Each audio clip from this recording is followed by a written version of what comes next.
I'm Major General Albert Newton Stubblebine III, U.S. Army retired. And I spent 32 years in the military. And ended up as a Major General. And my last assignment, I was responsible for all of the Army's strategic intelligence forces around the world. Let me fast forward now, because that brings me to the real intention of where I'm trying to go with this. 9/11. 9/11 happens. At the time, my wife and I were in Hawaii. We were attending a conference, and I think it was about 3 o'clock in the morning, 3 or 3:30 in the morning, I get a phone call. And it's one of my officers. I had retired by that time. It was one of my officers who had served under me, and a fabulous officer. And she said, "Sir, the United States is at war." I said, "See, what are you talking about?" She said, "The United States is at war." I said, "Come on, see, what have you been drinking?" She said, "Listen to me. Go turn on the television. The United States is at war." I said, I still didn't believe. I go turn on the television. Bingo, I see the towers coming down. I said, "Oh, that's a joke." I switched channels, towers going down. I switched channels, towers going down. I said, "Oh my God." So I thanked her for the information. I turned to Rima and I said, "You watch. I guarantee you right now that the information about that attack was in the system and somebody missed it." Very important. The information was there to know that that attack was coming, and somebody didn't see the signals. And that's from my own personal intelligence background. All of my experience after that in the intelligence world tells me that when something that big goes by, somebody missed the information. So I was a believer. Absolute believer that the attack was a terrorist attack, that it was all done by other forces. And after that periods, my wife began to put pieces together, and she said, "I don't think that attack was done by the enemy, the terrorists that you indicated." I said, "You're wrong." She said, "I don't believe it." I said, "You're wrong." And so she began to find bits and pieces of information, and she would present them to me, and I said, no, not my government. My government would not tell a lie like that. And I just disbelieved. I was so ingrained in my belief system that I could not believe, I literally could not believe that anybody but a sort of Arab terrorist could do something like that. And then one day, I saw a picture. It was a photograph of the Pentagon and the hole in the Pentagon. And I looked at it and I said, "Wow." And then I looked at it again. I said, "Something's wrong. Something's wrong with this picture." Then I kept looking at it. And then I began to not look at it just at a glance, but to study the photograph itself. What's wrong with this picture? Why is your belly saying, my kinesthetic aspect of my processing system, saying something wrong with that picture? Well, there was something wrong. And so I analyzed it, not just photographically, I did measurements, I did all kinds of it. I checked the plane, the length of the nose, where the wings were. I did all of the measurements. I took the measurements of the Pentagon, the depth of the destruction in the Pentagon. Conclusion, airplane did not make that hole. I went public at the time. I am the highest ranking officer, I believe, that has ever gone public. That whatever that story was, the official story, was not true. Now, I was very careful to not say what it was because I couldn't prove it. I was careful to say it was not the airplane that did that because I can prove that it was not the airplane. In the hole, however, was a turbine. Looked like the turbine from a missile. I can't prove that, I don't know, but there was something there that did not look like the engine from an airplane, but did look like a turbine from a missile. Later, I saw another photograph of one of the sensors on the outside of the Pentagon. Now, all of the sensors had been turned off, which is kind of interesting, isn't it?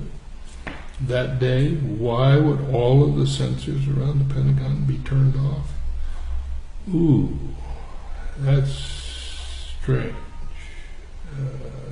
I don't care what the excuse is, that's strange. There happened to be one that apparently did not get turned off, and in that picture, coming in, flying into the Pentagon, you see this object. And it obviously hits the Pentagon. When you look at it, it does not look like an airplane. Later, sometime later, after I'd gone public, that imagery was changed. It had,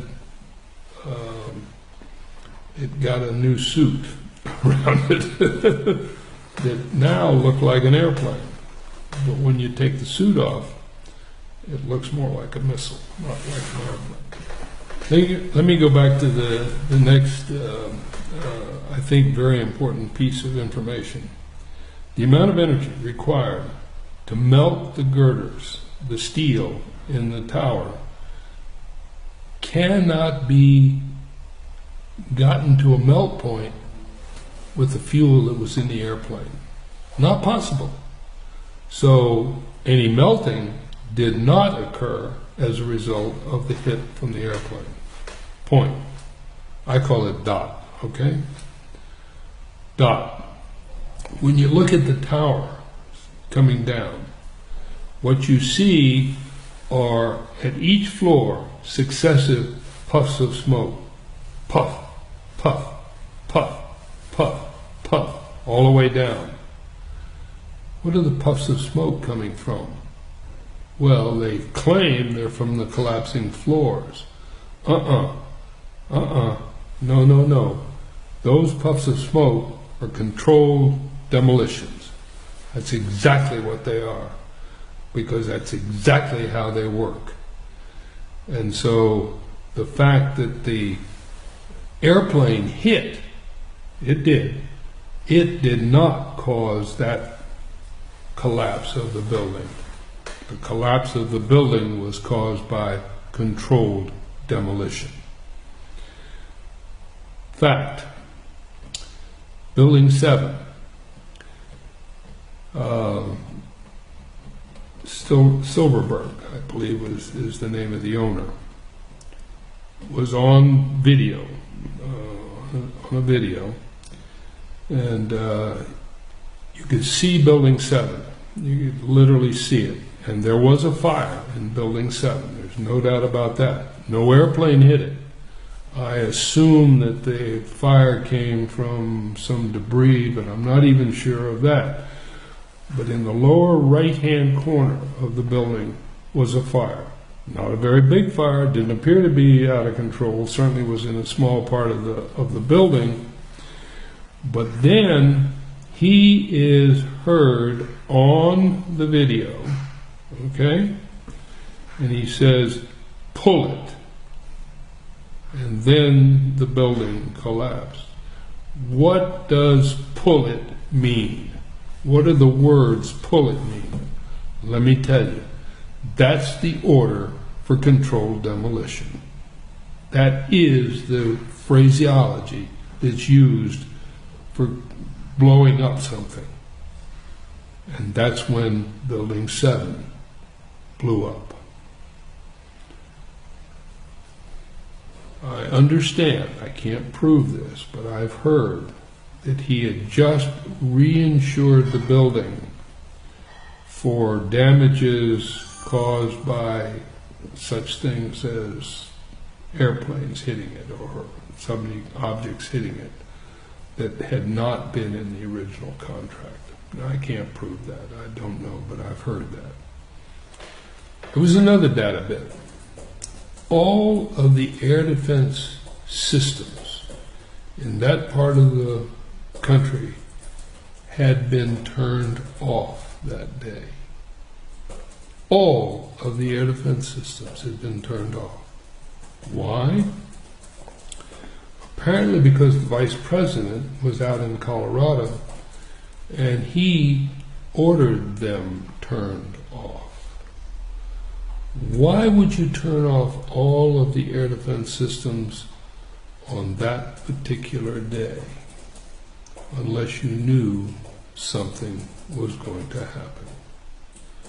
It's a dot. It's information. But strange that everything got turned off that day. Dot. There was an exercise that was designed for the air defense systems that was an attack on the towers by airplanes. Isn't that strange that we had an exercise that mimicked what really happened? Strange that we had planned an exercise that was exactly what happened. And at the same time, the air defense systems were turned off. Don't you find that strange?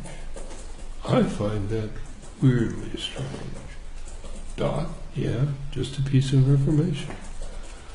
But how does it correlate with everything else? See, so you see the dots. You have all of these dots. They're just bits of information. But that's exactly how the intelligence world works. You get a bit of information here, you get an information here, a bit here, and a bit here, and pretty soon you got a picture. To me, what does the picture say?